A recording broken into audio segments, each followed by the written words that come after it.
Hi, I'm Dan McFarland, and this is your first screenside chat for the course Organizational Analysis.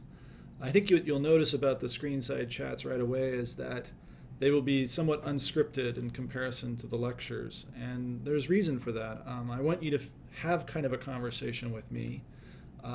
The actual lectures themselves, though, are scripted, and there's a reason for that as well, which is that a lot of people are non-native speakers, and the transcripts and the lectures are very clean and easy to understand, whereas the transcripts for the screenside chats may be a little more crazy, given that everyday speech is full of half sentences and starts and fits and strange clauses. So hopefully the combination of a scripted lecture and the screenside chats will be of value to you, and we'll keep trying to do them each week.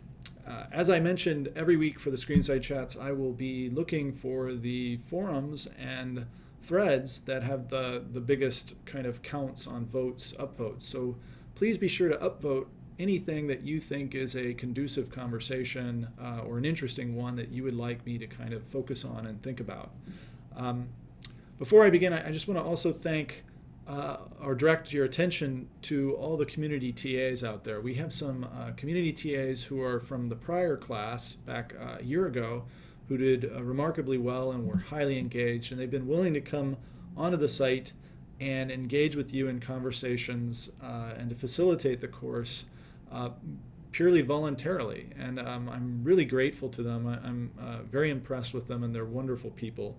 So I hope if you have a chance here and there, make sure you kind of thank them, and maybe you too can become one in the future.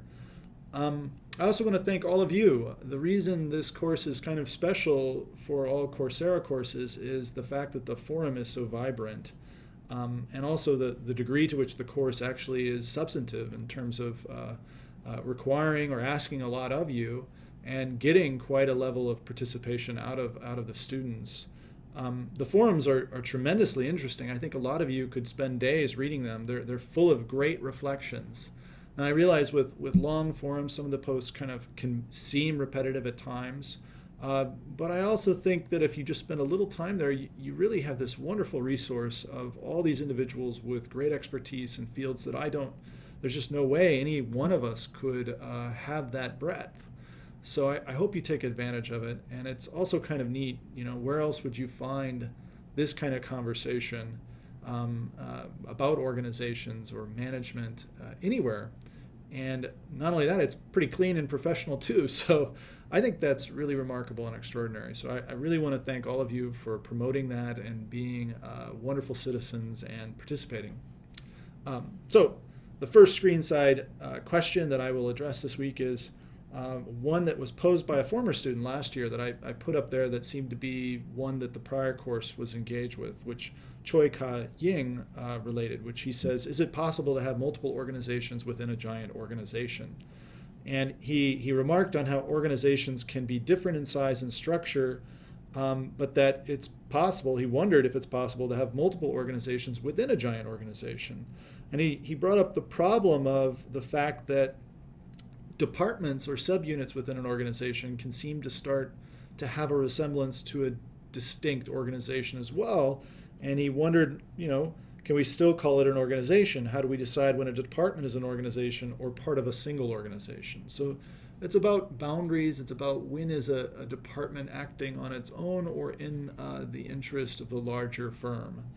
And so we had a variety of neat posts out there about this, and I think there were a few that were very on the side of no, you can't have multiple organizations within an organization. So Kiran Dinsa argues no, there must be goal alignment across units to be one organization. And he said, an organization is one that achieves a communal goal to satisfy a market need. Every business unit within the organization will work towards achieving that common goal set by the greater organization. So the different businesses, units, departments, sectors are not operating independently of the business goal. Everything is in alignment with the organizational strategy. So that was, one view that if we were to define an organization to be a collection of smaller organizations, that would mean they have distinct goals, distinct cultures, beliefs, behaviors, etc. So I think the argument that is being made by Kiran is that to be a distinctive organization, it would have distinct coordination efforts, right? So I think that's his point. Jim Dowd also kind of wonders, like, this doesn't seem possible. He says, organizations cannot be composed of other organizations given the definition that I provided in the lecture. He says, every organization can be broken down into its respective functions. For any given function like engineering, human resources, sales, etc., you essentially have different organizations. Each would have its own characteristics or culture, and each would have its common goals, some specific to the group and others specific to the overall organization. So we have this little bit of a slippage here, right, where the coordination is within a department or within the organization. We're starting to see this kind of conundrum about, can you have multiple organizations in an organization?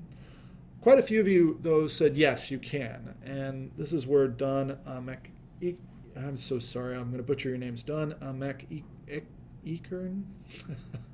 You would think a McFarlane would know how to say a McEachern, right?